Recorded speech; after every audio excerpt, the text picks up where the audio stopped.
आजकल मैं और आदित्य सेम टाइम पे उठ रहे हैं और हमारे दिन की शुरुआत होती है इस प्यारी सी हग्गी के साथ। बेटा इससे पहले ही उठ गया होता है और जिस दिन उसको स्कूल नहीं जाना होता ना उस दिन उसकी नींद आराम से खुल जाती है।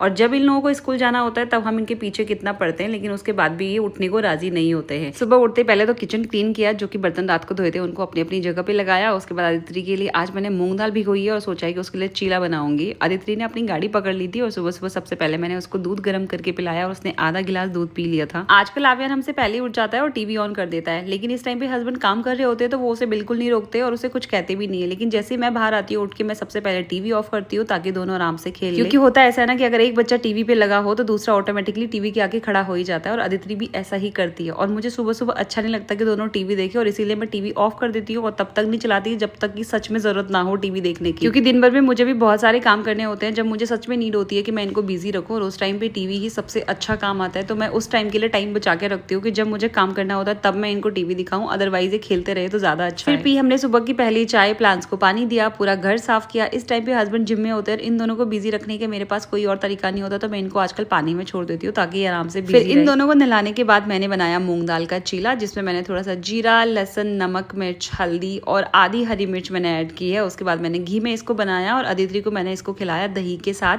और उसने सुबह सुबह इसको आराम से खा लिया था। अब एक का पेट फुल करो तो दूसरे की बारी आ जाती है, तो फिर मैंने बेटे के लिए बनाए पराठे, उसको दिया नाश्ता, और अपने लिए भी इसी टाइम पे मैंने पराठे बना के रख देते। हस्बैंड जिम से आते ही खा लेते हैं और मैंने भी थोड़ी देर में खाई। और नाश्ता बनाने के साथ साथ ही मैं किचन को क्लीन कर देती हूँ ताकि बाद में फिर थोड़ा सा अच्छा लगता है। जब लंच बनाने के लिए किचन में आओ ना, पूरा किचन क्लीन मिलता है और माइंड में ये नहीं रहता कि बर्तन धोने हैं या क्लीनिंग करनी है। और इसके बाद फिर मैं चली गई थी नहाने। आज हेयर वॉश करना था तो थोड़ा सा टाइम लग जाता है जिस दिन हेयर वॉश करना होता है। उसके बाद थोड़ा बहुत स्किन केयर किया जितना भी टाइम मिलता है। उसके बाद सबसे बड़ा काम करना होता है बेटे को होमवर्क करवाना। उसको पहले तो बिठाने इतना मुश्किल होता है ना, बच्चे बिल्कुल रेडी नहीं होते होमवर्क करने के लिए। फिर जैसे तैसे उसको बिठाओ और उसके बाद फिर मैंने उसको थोड़ी देर होमवर्क करवाया, फिर थोड़ा सा वाटरमेलन कट किया, सबको दिया, सबने खाया, और फिर इतने में ही हो जाता है हमारा लंच का टाइम। फिर हो जाती है मेरी दूसरी ड्यूटी शुरू, जो होता है मेरा किचन का काम। फिर आज मैंने बनाया है दाल और चावल। वैसे मोस्टली दाल और चावल ही बनाती हूँ, बस दाल थोड़ी अलग होती है डेली बेसिस पे। कभी मसूर की होती है, कभी चने की होती है, और कभी मिक्स होती है, क्योंकि दिन में इस टाइम तक इतनी ज्यादा थकान लगती है कि बॉडी काम करने को रेडी नहीं होती और ऐसा लगता है कि कुछ ईजी सा बनाओ, जल्दी से बना के दे दो। अदिति के लिए मैंने पहले ही बिना मिर्ची वाली दाल निकाल दी थी। आजकल उसके लिए ऐसा कम ही हो रहा है जब मैं अलग से उसके लिए बनाना पड़ रहा है, वरना वही चीज वो खा रही है जो हम खा रहे हैं, लाइक सब्जी, रोटी, दाल और चावल। फिर मैंने अदिति को दाल चावल खिलाया, उसने आराम से खा लिया था, और बेटा इस टाइम पे अभी भी होमवर्क की कर रहा था।